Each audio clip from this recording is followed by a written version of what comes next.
So the campaign season is in full swing. We have a clown car full of Democrats, even bigger than the clown car full of Republicans a few years ago that Donald Trump vanquished in the primaries to win the presidency. Elizabeth Warren is a senator, and I believe she's from Massachusetts. And she's got an article in Medium valuing the work of women. Oh, no, not you white girls. This is women of color, of course, because we all got to get on the pander train, right? It says here in the article, our society and our economy demands so much of women, but not of men. Oh no, it's only the women who suffer at the hands of the evil patriarchy. Does that about sum it up? But they place a particular burden, of course, on Black, Latina, Native American, Asian, really? Asian women of color? No. No, they out-earn white women by like $150 a week, so yeah.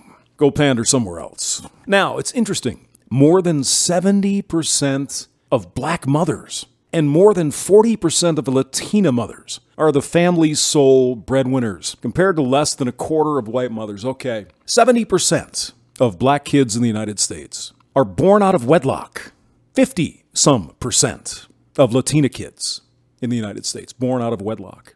White girls, 30%. So the average is somewhere around 40-ish, whatever the case may be. It's a lot of kids being born to single mothers, isn't it? Wouldn't it make a lot more sense economically if they got married or had the father around for support? Why is Senator Warren not addressing that problem? Something that would solve this problem. Not the problem that's causing the problem. The problem that's caused by the problem. Nothing addressing the issue behind the problem. So she continues, Black women participate in the labor force at higher rates than white women, and Latina's share of the labor force has nearly doubled over the last 20 years. So a lot of women are working, right? And at the same time, Black and brown women have more caregiving responsibilities.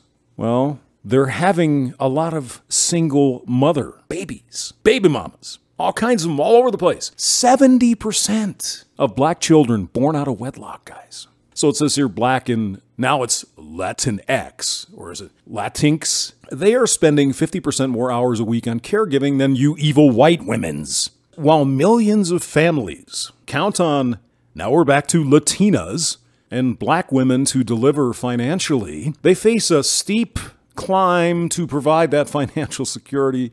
Do you know where we're going to go next in this article, folks? The myth of the wage gap. That Black women are paid less, not earn, paid. Here's what she writes. In 2017, Black women were paid 61 cents for every dollar white men made. Do you see the word games she's playing here? Black women were paid. In other words, the implication being they are not paid as much as white men for the same work and the same position and all that stuff.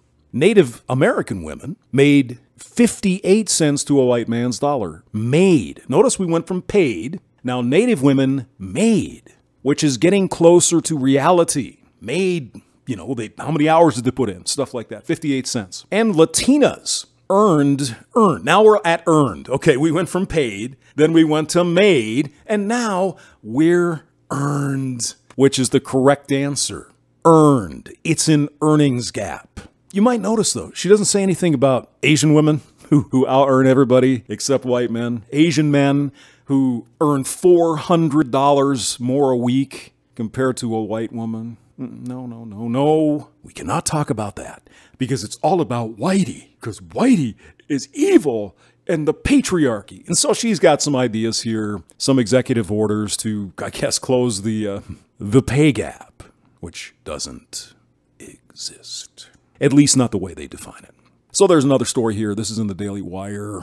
She's vowed to tackle on the old gender pay gap and lack of diversity in the workplace.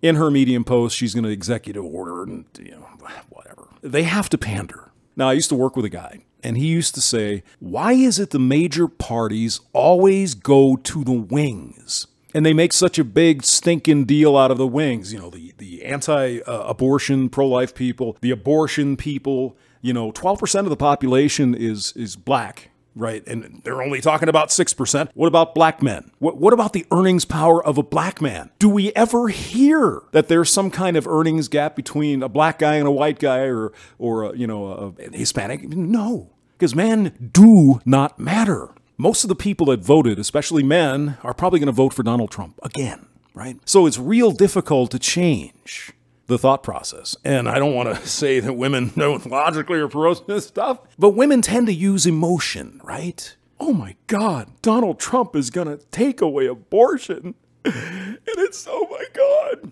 And then Tulsi Gabberd comes in and says the same garbage. You're being paid less for the same job. You are being discriminated against by the evil white man. What about the black man? Is he being discriminated against? What's his paycheck compared to a black woman or a white woman? Never hear that, and you never will. I'll put the links below. James Maxwell, thanks for listening.